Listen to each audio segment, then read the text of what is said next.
दोस्तों, आज हम भूगोल विषय के 2019 के पीवाईक्यू डिस्कस करेंगे। तो चलिए शुरू करते हैं। हमारा पहला प्रश्न है कि जून की 21 तारीख को सूर्य यानी कि जून की 21 तारीख की सूर्य की स्थिति क्या होगी। पहला विकल्प कह रहा है कि उत्तरी ध्रुव वृत्त पर क्षितिज के नीचे नहीं डूबेगा। दूसरा कह रहा है दक्षिणी ध्रुवीय वृत्त पर क्षितिज के नीचे नहीं डूबेगा। तीसरा कह रहा है मध्याह्न में भूमध्य रेखा पर बार ऊर्ध्वाधर रूप से व्योमरस चमकता है। और चौथा विकल्प कह रहा है मकर रेखा पर ऊर्ध्वाधर रूप से व्योमरस रूप से चमकता है। अगर हम देखें 21 जून की स्थिति, देखिए इसमें बहुत अच्छे से दिखाया गया है। 21 जून को हमारा सूर्य कहाँ है, ये स्थिति देखिए आप 21 जून की। 21 जून को क्या है, सूर्य उत्तरी गोलार्ध में ग्रीष्म ऋतु है, ठीक है, यानी उत्तरायणत है, और दक्षिणी ध्रुव पर शीत ऋतु है। अब देखिए यहाँ इस स्थिति को देखिए, पूरा चमक रहा है, यानी सूर्य यहाँ पूरा चमकता है। यानी उत्तरी ध्रुव पर क्या होता है, रात होती ही नहीं है, सूर्य डूबता ही नहीं है। वहीं अगर दक्षिणी स्थिति में देखा जाए तो देखिए यहाँ सूर्य उगा ही नहीं है, ठीक है। तो क्या हुआ, जाहिर सी बात है उत्तरी गोलार्ध में क्या होगा, सूर्य नहीं डूबेगा, ठीक है। यही तो कह रहा है कि उत्तरी ध्रुवीय वृत्त में क्षितिज के नीचे नहीं डूबता। हमारा आंसर क्या हो गया, हमारा आंसर ए हो गया, ठीक है। चलिए अगला प्रश्न देखते हैं। अगला कह रहे हैं निम्नलिखित राज्यों पर विचार कीजिए। एक तरफ है छत्तीसगढ़, मध्य प्रदेश, महाराष्ट्र और उड़ीसा। उपर्युक्त राज्यों में से राज्य के कुल क्षेत्रफल की तुलना में वन आच्छादन की प्रतिशतता के आधार पर निम्नलिखित में से कौन सा सही है। आरोही क्रम में हमको लगाना है। तो ये 2019 का पेपर है, तो जो वन रिपोर्ट लास्ट आई होगी उस समय का ये प्रश्न है। तो आंसर हमारा क्या है, आंसर हमारा सी है। क्योंकि अगर आरोही क्रम में लगाते हैं तो महाराष्ट्र, फिर महाराष्ट्र के बाद मध्य प्रदेश, फिर उड़ीसा और फिर छत्तीसगढ़। तो आंसर हमारा क्या हो, आंसर हमारा सी हो गया। तो हमको क्या करना है, इस बार जब हम जाएँ तो नई वन रिपोर्ट पढ़ के जाएँ, ठीक है। अगला प्रश्न है हमारा कि निम्नलिखित युग्मों पर विचार कीजिए। एक तरफ सागर है, सागर से लगा हुआ देश है। पहले दे रहा है एड्रियाटिक सी, कह रहा है अल्बानिया से लगा हुआ है। फिर कह रहा है काला सागर क्रोशिया से लगा हुआ है। फिर कैस्पियन सागर कह रहा है कजाकिस्तान से लगा है। और भूमध्य सागर मोरक्को से लगा है।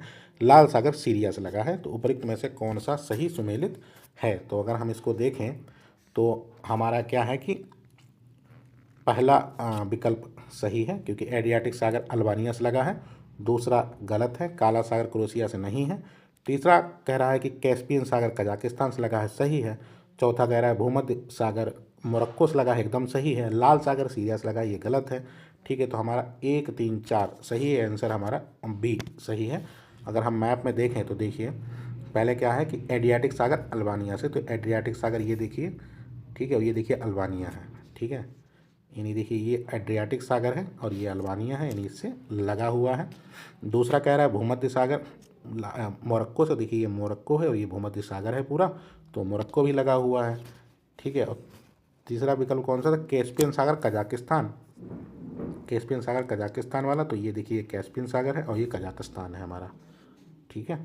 ये कजाकिस्तान है और ये कैस्पियन सागर है, तो ये लगे हुए हैं। ये मैपिंग से प्रश्न था, तो हम जब चाहें तो मैपिंग हमको अच्छे से करनी है। और आंसर हमारा क्या हो गया, तो आंसर हमारा बी हो गया। बाकी लाल सागर सीरिया से नहीं लगता है और काला सागर से हाँ क्रोशिया नहीं लगता है, क्योंकि देखिए काला सागर ये है, देखिए काला सागर में क्रोशिया नहीं है।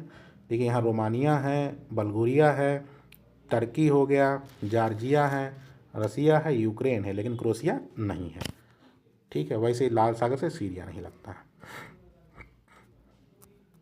हमारा अगला है कि निम्नलिखित में से कौन सा देश पिछले 5 वर्षों के दौरान विश्व में चावल का सबसे बड़ा निर्यातक रहा है। तो ये उस समय का करंट का रहा था, उसमें भारत आंसर था।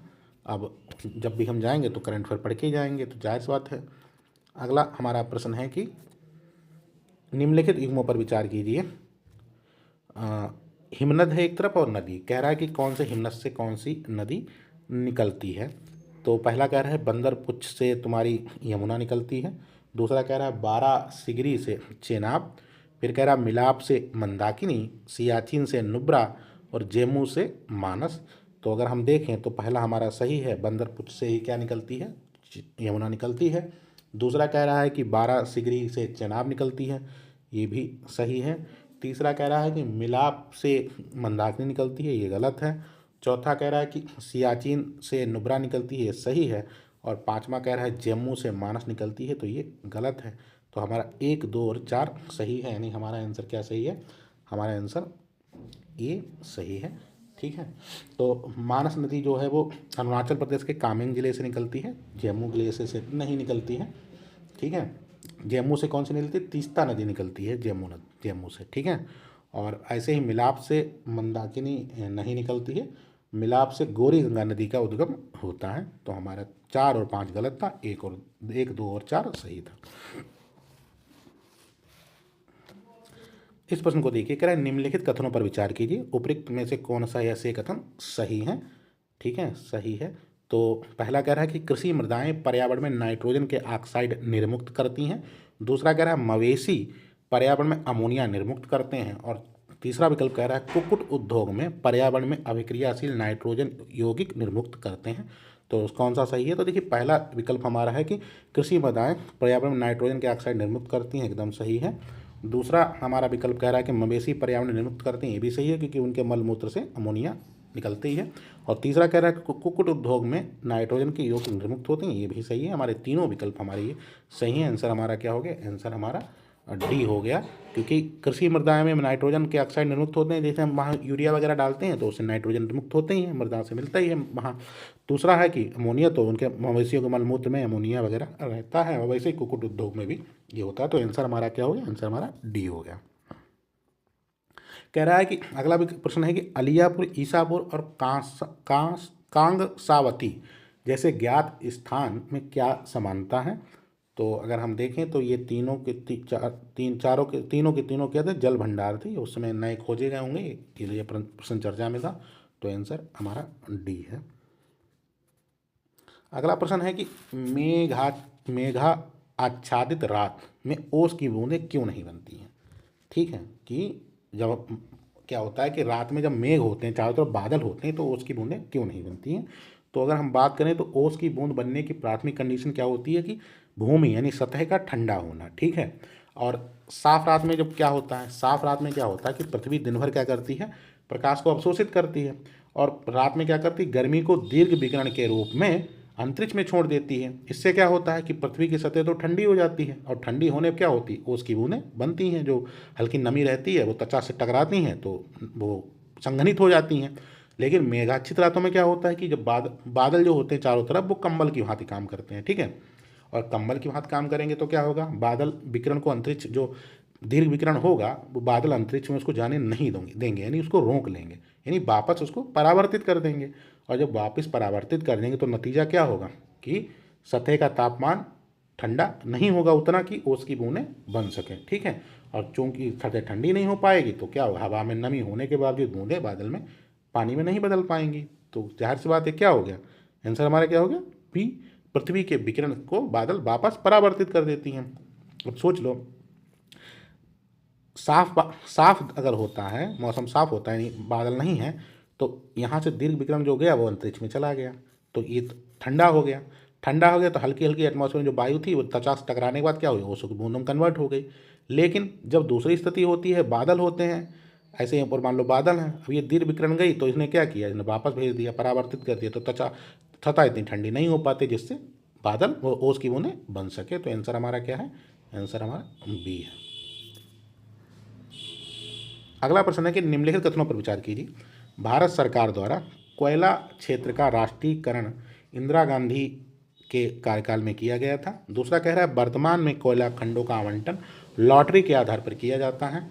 तीसरा कह रहा है कि भारत हाल के समय तक घरेलू आपूर्ति की कमी को पूरा करने के लिए कोयला आयात करता था, किंतु अब भारत में कोयला उत्पादन में आत्मनिर्भर है, ठीक है। तो अगर हम देखें तो हमारा पहला विकल्प है कि भारत में कोयला क्षेत्रों का राष्ट्रीयकरण इंदिरा गांधी के कार्यकाल में किया गया, तो एकदम सही बात है। और वैसे भी अगर ये प्रश्न आए तो आप एक बार सोच लीजिएगा, क्योंकि इंदिरा गांधी के समय बहुत कुछ राष्ट्रीयकरण हुआ था, बैंकों का राष्ट्रीयकरण हुआ था, तो मान लीजिए ये भी हुआ ही होगा। दूसरा कह रहा है कि वर्तमान में कोयला खंडों का आवंटन लॉटरी के आधार पर किया जाता, तो एकदम गलत है, क्योंकि हमको याद हो कि जब कोल घोटाला जैसी स्थितियाँ उत्पन्न हुई थी तो सुप्रीम कोर्ट ने क्या कहा था कि इसका अब लॉटरी के माध्यम से ना होकर इलेक्ट्रॉनिक माध्यम से, यानी बोली लगा के नीलामी के माध्यम से इनका आवंटन किया जाए। तो दूसरा हमारा गलत हो गया। और अगर हम दूसरा गलत करेंगे तो देखिए क्या होगा, ये और ये गलत हो गया, एक हमारा सही। अब तीसरा एक सही हो गया, जाहिर बात हमने देख ही लिया, तो आंसर अपने आप ही हो गया, तीन ऐसे ही गलत हो गया। तीसरा क्या कह रहा है कि भारत हाल के समय में घरेलू आपूर्ति की कमी पूरा करने कोयला आयात करता था, किंतु अब कोयला नहीं करता है, तो एकदम गलत है, क्योंकि भारत अभी भी स्टील बनाने जैसे उद्योगों के लिए क्या करता है? कोयला कोयला के लिए आयात करता है, आयात पर हम निर्भर है। तो हमारा ये भी गलत है, दूसरा भी गलत है, पहला हमारा सही था, एक हमारा सही है। ये प्रश्न हम पिछली शायद इन्वायरमेंट वाले में डिस्कस कर चुके हैं, दोबारा आ गया। चलिए कि भारत में विशिष्ट असुरक्षित जनजाति समूहों, ठीक है, यानी particularly vulnerable tribal groups Pvt के बारे में निम्नलिखित कथनों पर विचार कीजिए। पहला कह रहा है पीवीटी देश के 18 राज्यों तथा एक संघ राज्य क्षेत्र में निवास करते हैं। दूसरा कह रहा है स्थिर या कम होती जनसंख्या पीवीटी स्थिति के निर्धारण के मापदंडों में से एक है। और तीसरा विकल्प कह रहा है कि देश में अब तक 95 पीवीटीजी आधिकारिक रूप से अधिसूचित किए गए हैं। और चौथा कह रहा है कि पीवीटीजी सूची में इरूलार और कोंडा रेड्डी जनजातियां शामिल की गई थी। तो आप इस चीज़ में हमेशा ध्यान रखिएगा, यूपीएससी जब एग्जैक्ट नंबर देता है ना तो थोड़ा एक मिनट रुक के जरूर सोचना है। जैसे यहाँ कह रहा है ना 95, तो ये गलत है, 95 नहीं है बल्कि 75 है। और तीसरा हमारा अगर गलत हुआ तो ये तीनों कैंसिल आउट हो जाएंगे, आंसर हमारा क्या हो जाएगा, सी हो जाएगा। और पीवीटीजी 18 राज्यों संघ राज्य क्षेत्र में निवास करती हैं, तो एकदम ये सही है। देखिए यहाँ भी नंबर है, लेकिन हमको सोचना है, अगर पता है तो ठीक है, नहीं तो ऐसी स्थिति में तो सोचना ही क्या करना है हमको। दूसरा कह रहा है स्थिर होती कम होती जनसंख्या पीवीटीजी के निर्धारण मानदंड में से एक, एकदम सही है। और चौथा कह रहा है पीवीटीजी की सूची में इरूला और कोडा रेड्डी जनजातियों को शामिल किया गया, ये भी सही है। तो 1, 2 और 4 हमारा सही है, तीसरा हमारा गलत है, इसलिए आंसर हमारा क्या हो गया, आंसर हमारा सी हो गया। भारत में गौड़ खनिज के प्रबंधन के संदर्भ में निम्नलिखित कथनों पर विचार कीजिए। कह रहा है इस देश में विद्यमान विधि के अनुसार रेत एक गौड़ खनिज है, यानी मतलब छोटा सा खनिज कैसे, तो गौड़ में छोटा हो गया। दूसरा कह रहा है कि गौड़ खनिजों के खनन पट्टे प्रदान करने की शक्ति राज्य सरकारों के पास है, किंतु गौड़ खनिजों के प्रदान करने से संबंधित नियमों के बनाने की शक्तियाँ केंद्र सरकार के पास है। और तीसरा विकल्प कह रहा है गौड़ खनिजों के अवैध खनन को रोकने के लिए नियम बनाने की शक्ति राज्य सरकारों के पास है। तो अगर हम इसको देखें तो पहला हमारा कह रहा है कि इस देश में विद्यमान विधि के अनुसार रेत एक गौड़ खनिज, एकदम सही बात है। रेत जो नॉर्मल रेत होती है वो एक गौड़ खनिज है। दूसरा कह रहा है कि गौड़ खनिजों पट्टे प्रदान करने की शक्ति राज्य सरकारों के पास है, एकदम सही है। किंतु गौड़ खनिजों को प्रदान करने से संबंधित नियमों को बनाने की शक्ति केंद्र सरकार के पास, यहाँ पे ये गलत हो गया, तो दूसरा हमारा गलत है। तीसरा कह रहा है गौड़ खनिजों के अवैध खनन को रोकने के लिए नियम बनाने की शक्ति राज्य सरकारों के पास है। गौड़ खनिजों को अवैध बनाने रोकने के नियम बनाने की शक्ति राज्य सरकार के पास, एकदम सही है। वैसे भी अगर हम देखते तो क्या होता है कि ये सही था, और ये देखें यहाँ वाला ये शक्ति केंद्र सरकार वाला से, ये वाला इससे एकदम अलग बात कर रहा है, तो ये गलत हो गया हमारा, ये सही हो गया। 1 और 3 हमारे सही हैं, ठीक है, 1 और 3 हमारे सही हैं। अगर 2 कैंसिल आउट करते तो इसको और इसको कैंसिल आउट कर ही देते हम। अब 1 तो हमारा सही हो गया था, तो 3 अपने आप सही हो जाता है क्योंकि 3 दोनों में है, तो हमारा आंसर क्या होता है, ए हो जाता है, 1 और 3, ठीक है। चलिए आज प्रश्न इतने ही थे, मिलते हैं कल। Thank you. Like comment share जरूर करिएगा, धन्यवाद।